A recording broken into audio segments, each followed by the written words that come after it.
दोस्तों, एक और बॉम्ब ब्लास्ट हो गया और इस बार दिल्ली में हुआ, रेड फोर्ट के पास में हुआ। देखिए, जब वो बम फट रहा था तो जो उसके शार्पनर, जो स्प्लिंटर जो भी निकल रहे थे, वो क्या देख के मार रहे थे कि ये कौन हिंदू है, कौन मुसलमान है, कौन किस जाति का है, कौन किस धर्म का। जो जो उसकी चपेट में आया सारे मारे गए। आप 2014 से पहले के प्रधानमंत्री जी के भाषण देखोगे।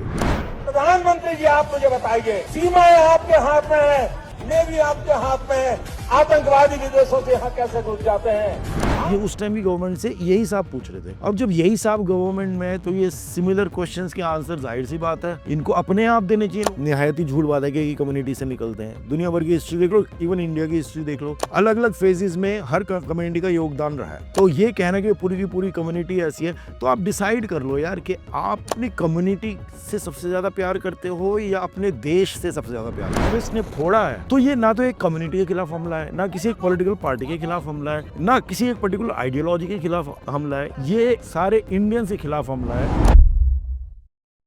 हेलो, नमस्कार, सलाम, सत श्री अकाल, स्वागत है आपका एक बार फिर से भारत एक मौज में। दोस्तों, एक और बॉम्ब ब्लास्ट हो गया और इस बार दिल्ली में हुआ, रेड फोर्ट के पास में हुआ। दो तीन चीज़ों में मैं बात करना चाहता हूँ। एक लॉजिकल है और दूसरा थोड़ी इमोशनल है।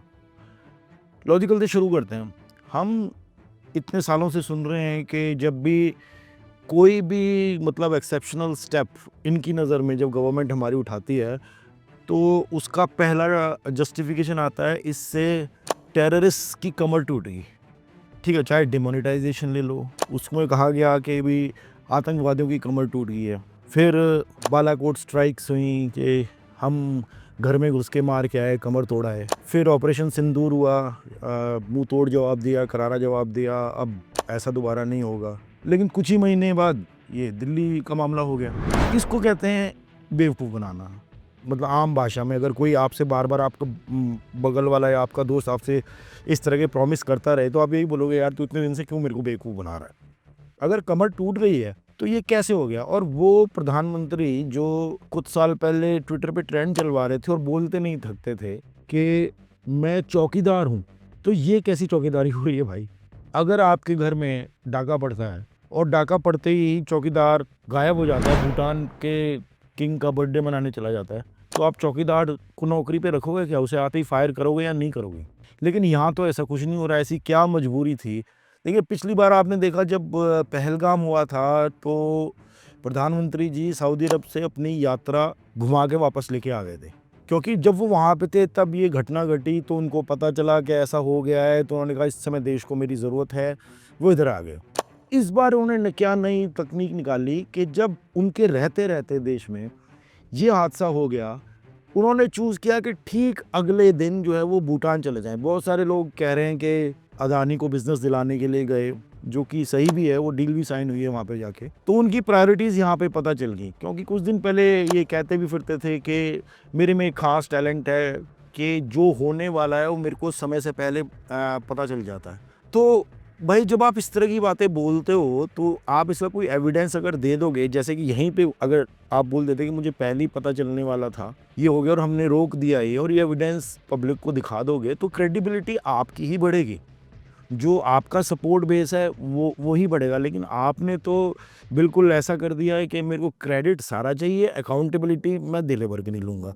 ये दुनिया में बहुत कम लोग हैं जो इस तरह के तेवर लेके चलते हैं। और अगर आप 2014 से पहले के प्रधानमंत्री जी के भाषण देखोगे। प्रधानमंत्री जी, आप मुझे बताइए, सीमाएं आपके हाथ में है, कोस्टल सिक्योरिटी आपके हाथ में है, बीएसएफ सेना सब आपके हाथ में है, नेवी आपके हाथ में है, कि विदेश से घुसपैठ के कैसे घुस जाते हैं, आतंकवादी विदेशों से यहाँ कैसे घुस जाते हैं। आप जवाब दीजिए, व्यवस्था आपके पास है, उनके पास। तो वो ये बोलते थे कि किसी भी इस तरह के हादसे के बाद गवर्नमेंट के लिए, उस टाइम की गवर्नमेंट के लिए, कि भाई देश की सीमाएं आपके हाथ में हैं, देश के जो है फोर्सेस आपके हाथ में हैं, देश की इंटेलिजेंस आपके हाथ में है, तो ये लोग अंदर कैसे घुस गए?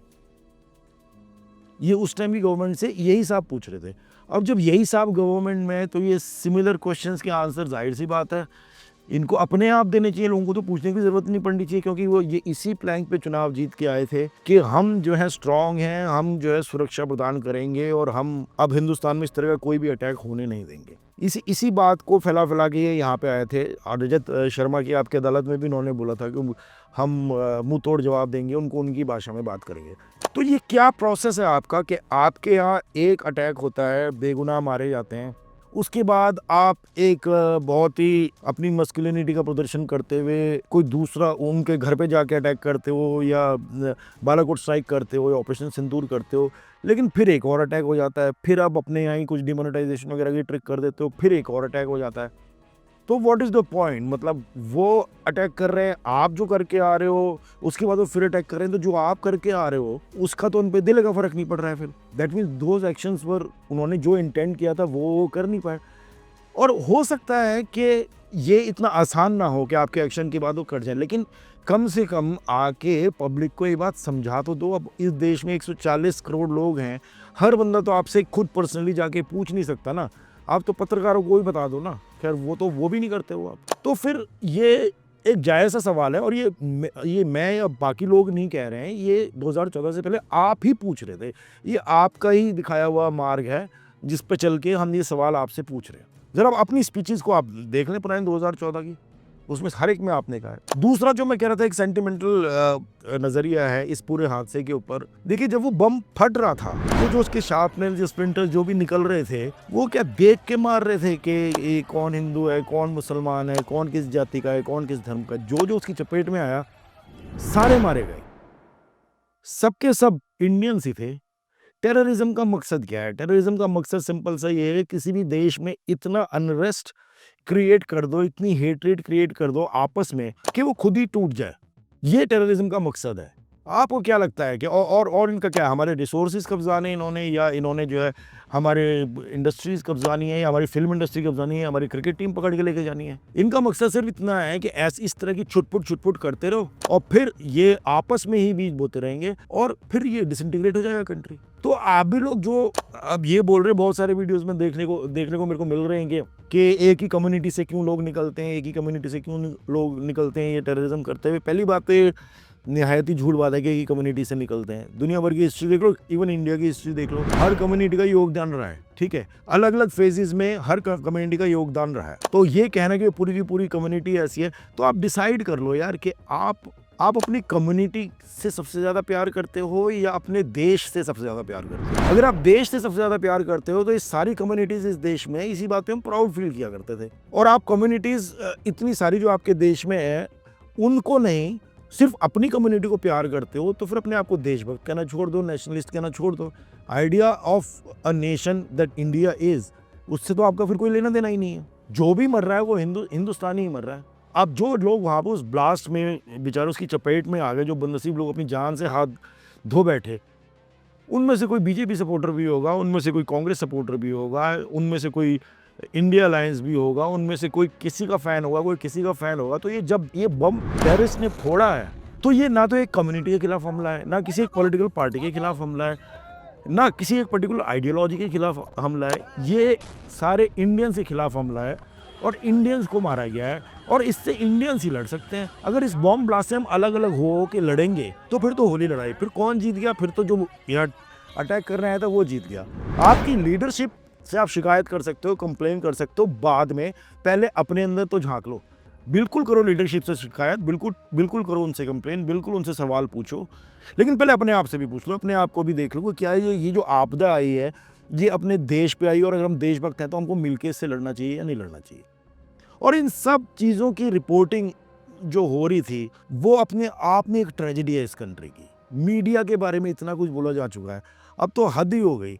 मतलब ये मीडिया ने ब्रेकिंग न्यूज़ चलाने के चक्कर में एक जिंदा बॉलीवुड लेजेंडरी एक्टर को मृत घोषित कर दिया। श्रद्धांजलियां आने लग गई। हमसे है ज़माना, ज़माने से हम नहीं।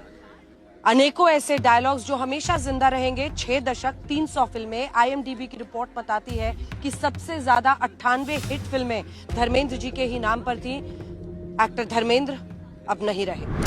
ये मीडिया जो है नेशनल क्राइसिस की, नेशनल इलेक्शंस की, और कोई इस मुल्क में कुछ भी इम्पोर्टेंट चीज़ होती है, चाहे पॉजिटिव हो या नेगेटिव हो, ये मीडिया जो एक जिंदा आदमी को उसके टाइम से पहले मृत घोषित कर दे रहा है ब्रेकिंग न्यूज़ के चक्कर में, और इनको शर्म भी नहीं आती है। वो बंदा जिंदा है, आज भी जिंदा है, ठीक है, ये मीडिया को अगर आप ट्रस्ट करोगे तो आप देख लो, ये जिंदे को भी मुर्दा कर देते हैं। और फिर ये बोलते हैं हमने कराची जीत लिया तो हमने लाहौर जीत लिया। हाँ ठीक है, हमसे गलती होगी तो कौन सी तो क्या फांसी पे लटका दोगे क्या? भाई तुम्हारे चैनलों में बैठ के तुमने लोगों के बारे में गंद बक बक के उनको जेलों तक में भिजवा दिया, अपने पे बात आती तुम ये बोल रहे हो तो क्या फांसी पे लटका दोगे क्या? अरे भाई न्यूज़ का कोई मतलब होता है? बात वही है दोस्तों, कोई भी चीज़ जब पैसा बनाने के लिए होने लग जाती है ना तो वो सर्विस नहीं रहती है। हेल्थ केयर को देख लो, जैसे कि हेल्थ केयर आपके लिए एक सर्विस होनी चाहिए। किसी भी एक मॉडर्न लिबरल प्रोग्रेसिव डेमोक्रेसी के अंदर हेल्थ केयर हुआ, एजुकेशन हुआ, ये सर्विसेज हैं जो अगर फ्री नहीं तो कम से कम अफोर्डेबल दाम पे तो जनता को मिलनी चाहिए। लेकिन हमारे यहाँ और दुनिया में बहुत सारी जगह हेल्थ केयर और एजुकेशन अब प्रॉफिट के लिए इंस्टीट्यूशंस और हॉस्पिटल्स खुलने लग गए हैं, तो उनका पहला फोकस केयर नहीं है, प्रॉफिट है। ठीक इसी तरीके से ये जो इतने सारे न्यूज़ चैनल्स हमारे यहाँ खुल गए हैं, इनका कंपटीशन है, इनको प्रॉफिट कमाना है। और प्रॉफिट कमाने के लिए ये आटे में नमक नहीं, ये नमक में आटा डाल दें, आटे में नमक डाल दें, सीमेंट में रेत, रेत में सीमेंट, कुछ भी डाल के आपको बेच देंगे और आप इसको खरीद लोगे। इससे बढ़िया एग्जांपल नहीं हो सकता कि हिंदी फिल्मों का ही मैन धर्मेंद्र 89 ईयर्स की एज में हॉस्पिटल में स्ट्रगल कर रहे हैं और ये उसको बोल रहे हैं कि वो मर गया। अगर धर्मेंद्र सुन ले तो वो अपने फिल्म का मशहूर डायलॉग मार दे, कुत्तों मैं तुम्हारा खून पी जाऊंगा, और थोड़ा स्वस्थ हो जाए, बोल ही देंगे शायद। उनके बेटे ने तो आगे बाहर बोल ही दिया। लोकेशन भेजिए क्या? आपके घर में माँ बाप है, आपके बच्चे हैं, और वो देख चूते की तरह वीडियो कहीं जा रहे हो, शर्म नहीं आती? सो दिस ये पूरी की पूरी जो खिचड़ी आप पक रही है, ये एक बड़ी स्टोरी का हिस्सा है कि किस तरह से इस देश का बेड़ा गर्क करना है। इसमें हर एक चीज़ को अपनी साइड लिया जा रहा है उन ताकतों के द्वारा जो इस देश का बेड़ा गर्क करना चाहते हैं। मीडिया को अपने कब्जे में ले लिया। उसके बाद जब इस तरीके के हादसे होते तो मीडिया का काम क्या है? वेट करना पहले तो यार, कि पता तो चले। पहले कुछ घंटों में तो इतना कन्फ्यूजन था अथॉरिटीज़ को ही कि सीएनजी ब्लास्ट है, क्या ये बॉम्ब ब्लास्ट है, लेकिन मीडिया चैनल चला रहे हैं दिल्ली में बहुत बड़ा टेरर हमला, बहुत बड़ा टेरर हमला। आखिर में उस जो ऑफिशियल सोर्सेज हैं उनको बोलने तो दो यार, ऐसी क्या जल्दी मच रही है, इतने क्या तुमने पैसे कमाने हैं, इतनी लालसा, इतना क्या हो गया कि आप कुछ भी बोल रहे हो यार। इसका जीता जाता उदाहरण उन्होंने धर्मेंद्र के साथ करके दिखा दिया आपको। तो lesson here is do not trust this media. आप इसको एंटरटेनमेंट की तरह लो खाली। जैसे कई बार गांव में पंचायत होती है ना, तो एक ऐसे आदमी को लाके साथ में बिठा लेते हैं जब खाली बैठे होते हैं लोग, कि जिसका काम ही है कि गप मारना, जो यही बोलता रहता है कि मैं वहाँ गया, मैं वहाँ के प्रधानमंत्री से मिला, उससे मिला। उसको लोग ना एंटरटेनमेंट के लिए साथ में बिठा लेते हैं, ये जानते हुए कि ये बकवास कर रहा है, झूठ बोल रहा है, उसकी तफरीर लेते रहते हैं, उसको बोलते रहते हैं और उनका टाइम पास हो जाता है अच्छी तरीके से। ये है हिंदुस्तान का मीडिया आज की डेट में। आप भी इसको ऐसे लोगे भला हो जाएगा, क्योंकि कल को अगर आपके साथ कोई खुदा ना करे कोई हादसा हो जाए तो ये मीडिया उसमें आपकी तकलीफ से ज़्यादा रिपोर्टिंग इस बात की करेगा क्या रिपोर्ट करने से हमको टीआरपी ज़्यादा मिलेंगी, पैसे ज़्यादा मिलेगा। सुशांत सिंह राजपूत की डेथ सबसे बड़ा एग्जाम्पल है। And on the other hand there are other interesting things happening in this country. वो एक बाबा है 29 साल का धीरेन्द्र शास्त्री, जो सोचा था कि मैं पता नहीं कहाँ से कहाँ तक पद यात्रा करूँगा सनातन धर्म के लिए, इस देश को हिंदू राष्ट्र बनाने के लिए, और वो 5 किलोमीटर चल के वो थर्मोमीटर लग गया उसके मुंह में। यार 29 साल के तुम आदमी, इतनी लंबी लंबी क्यों फेंकते हो कि हम ये कर देंगे वो कर देंगे। मैंने तो एक वो पोस्टर सा देखा था कि राहुल गांधी 53 साल का कन्याकुमारी से कश्मीर तक चल गया और ये आदमी 5 किलोमीटर नहीं चल पाया, गिरा पड़ा हुआ है नीचे, कोई नींबू पानी पिला रहा है, कोई कुछ खिला रहा है। और हिंदू राष्ट्र बना के तुम क्या हासिल कर लोगे यार? 11 साल से तुम लगे हो, तुमसे बना नहीं तो छोड़ दो, नहीं बनेगा। ठीक है, इतना आसान नहीं, क्योंकि बाकी लोग भी यहाँ पे रहते हैं। आप इतनी कोशिशें करते हो, इतना सब कुछ, और सवाल तो हम पूछेंगे ही ना। है जब जैसे फार्मर्स आ रहे थे, फार्मर्स प्रोटेस्ट के टाइम पे जब फार्मर्स दिल्ली में घुसना चाह रहे थे, तो सरकार ने इतनी इंतजाम करे हुए थे सड़कों के ऊपर, बैरिकेड्स लगा के, ऑब्स्ट्रक्शंस लगा के फार्मर्स ना अंदर घुस सके। तो अगर गवर्नमेंट चाहे तो रोक सकती है। फार्मर्स नहीं घुस सकते, लेकिन पता नहीं कहाँ से ये अमोनियम नाइट्रेट और ये RDX और ये नाना प्रकार के ये टेररिस्ट घुस जाते हैं। तो ये कैसे घुस जाते हैं? कोई तो इन पे नज़र रख रहा होगा, कोई तो इंटेलिजेंस होगी, कोई तो एक ऐसी शक्ति होगी, एक ऐसी सर्विस होगी इस कंट्री में जिसका ये काम होगा कि आप नज़र रखें। फार्मर्स पे जैसे रख ली थी आपने। अभी धीरेन्द्र शास्त्री की बात, इन ड्रामों में लगे रहता है। ये निकलते हैं, पूरा हाईवे जाम कर दिया इन्होंने कि वहाँ से कोई और नहीं जा सकता। और हंसी तब आती है जब सेलिब्रिटीज़ लाइक शिल्पा शेट्टी या शिखर धवन ये इनके साथ चलने लग जाते हैं। क्या मजबूरी रही होगी? पूरी जिंदगी इन्होंने मुझे नहीं लगता शिल्पा शेट्टी ने या शिखर धवन ने कभी हिंदू राष्ट्र की बात करी होगी, लेकिन अब क्यों उसके पीछे पीछे जा रहे हैं। उसे कुछ दिन पहले ही शिखर धवन पे ईडी की रेड पड़ी थी। सडनली उसको ईडी की रेड के बाद सनातन धर्म और हिंदू राष्ट्र याद आ गया। शिल्पा शेट्टी के हस्बैंड का भी कुछ ऐसा ही शेडी पास्ट है and that's irrelevant right now. What I am saying is कि ये सब आप बेईमानियां करते हो, फिर आप ब्लैकमेल किए जाते हो, फिर आपको ये सब करना पड़ता है। एंड मैं जरूरी नहीं कि ये सच हो सकता है मन से ही चाह रहा हो, लेकिन जो दिख रहा है लॉजिकल स्टेप्स क्या है। ईडी रेड पड़ी, उसके बाद आप सनातनी हो गए, उसके बाद आप धीरेन्द्र शास्त्री के साथ उस यात्रा पे निकल लिए। बॉटम लाइन इज आप अगर बेईमानी करोगे, आप अगर करप्शन करोगे, तो आप अपनी नब्ज पकड़ा रहे हो सरकार के हाथ में कि वो आपको ट्विस्ट करके कैसे भी आपको घुमा सकती है। तो ईमानदार रहिए ना यार। ईमानदार आदमी को कौन घुमा सकता है, ईमानदार आदमी को कौन डरा सकता है, ईमानदार आदमी से कौन ये यात्राएं करवा सकता है। और अगर आपके घर में भी ऐसे लोग हैं जो इस यात्रा को ठीक ठहरा रहे हैं, दुनिया में हर देश का गोल होता है कि उसे आगे बढ़ना है। और आगे बढ़ने का मतलब ये नहीं होता कि हम सड़क पे निकल लिए यात्रा निकालने सनातन धर्म बनने के लिए। चाइना को देख लो यार, चाइना की इतने एग्जांपल देते रहते हो। चाइना टेक्नोलॉजी में कितना आगे चला गया है यार। चाइना अपना टाइम इन्वेस्ट किन किन चीज़ों में कर रहा है। कि चाइना पद यात्रा भी निकाले तो इसलिए नहीं निकालेगा, वो चाइना पद यात्रा निकालेगा ना किसी प्रॉब्लम का सोल्यूशन ढूंढने के लिए निकालेगा। जैसे एनवायरमेंट का यहाँ पे है, सांस लेना यहाँ पे मुश्किल हो रहा है यार। आप हिंदू राष्ट्र के चक्कर में पड़े हो, बाद में बना लेना, पहले सांस तो लो, जब तक बनेगा आप रहोगे ही नहीं। I am just trying to say कि इस पूरे केओस में ये जो 2-3 इंसिडेंट्स हुए हैं, एक ये बॉम्ब ब्लास्ट, एक धर्मेंद्र साहब की बीमारी और उसके बाद फर्जी मौत की अफवाह, और तीसरा ये धीरेन्द्र शास्त्री की यात्रा, ये एक रेसिपी है डिजास्टर के लिए। सारी चीजें एक साथ डाल दी गई हैं। और उल्लू कौन बन रहा है? उल्लू आप बन रहे हो, क्योंकि जो मजे ले रहा है ना इस देश में, वो रेस्पेक्टिव ले ही रहा है। और इस तरह के मुद्दों के साथ अगले एपिसोड में फिर से आपसे मुलाकात होगी। तब तक सोचते रहिए।